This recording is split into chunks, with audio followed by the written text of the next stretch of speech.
Souvent, on dit que l'intelligence artificielle copie la réalité.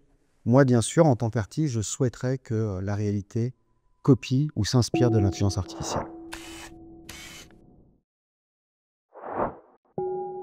Alors, je m'appelle Grégory Chtomsky, je suis artiste plasticien et ça fait depuis 2008-2009 que je travaille avec l'intelligence artificielle, principalement les réseaux récursifs de neurones, et donc j'en ai fait vraiment pas seulement une technique, mais vraiment mon médium. Et donc j'observe aussi, puisque ça fait longtemps que je suis sur cette problématique, j'observe avec beaucoup d'intérêt, d'intérêt critique, les évolutions actuelles, puisque depuis 3-4 ans, on a une très nette accélération, non seulement des technologies d'intelligence artificielle qui maintenant remplacent à peu près tout ce que la reproductibilité technique de la révolution industrielle savait faire, c'est-à-dire des photos, des films, des sons, de la 3D, mais qui devient aussi maintenant vraiment un enjeu politique majeur, puisque dernièrement, Trump oblige les gestionnaires des services publics à utiliser l'intelligence artificielle. L'installation que je présente, que je présente pour la première fois et qui a été créée spécifiquement pour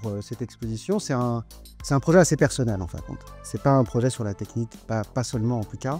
C'est un projet personnel qui poursuit une réflexion qui avait été amorcée en 2019 au Palais de Tokyo, avec une exposition que j'avais faite qui s'appelait Terre seconde, et qui présentait une Terre hantée par des intelligences artificielles après la disparition de l'espèce humaine, où les intelligences artificielles auraient été les seuls dépositaires de la mémoire humaine. Donc j'ai décidé de faire ma tombe de mon vivant, donc c'est assez, voilà, c'est assez engageant comme chose, et je me suis demandé finalement qu'est-ce qui resterait de moi. Qu'est-ce qui resterait de moi après ma mort, après ma disparition, qu'est-ce que j'aimerais qu'il reste.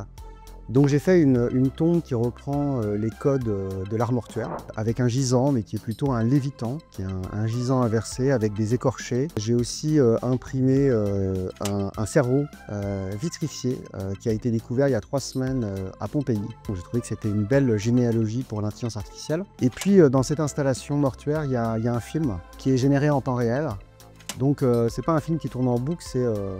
vous ne le verrez qu'une seule fois, où on m'aperçoit, mais un peu dans des versions alternatives de moi-même. Je suis plus jeune, plus vieux, je suis un peu différent de ce que je suis, ça me ressemble.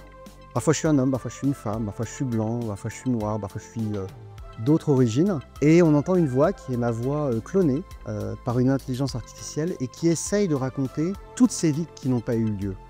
Donc c'est un tombeau, non pas en hommage qui commémore ma vie telle qu'elle s'est déroulée, factuelle, mais toutes les vies que j'ai pas vécues, toutes mes vies possibles. Il y a aussi, donc c'est aussi un projet de tombe pour les êtres humains une fois que l'espèce humaine aura disparu.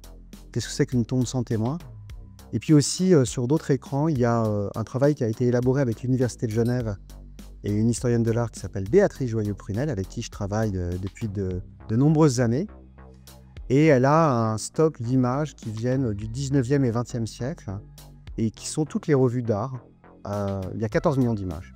Et donc, le système regarde les images générées dans le film et cherche dans l'histoire de l'art des archives qui ressemblent aux images générées.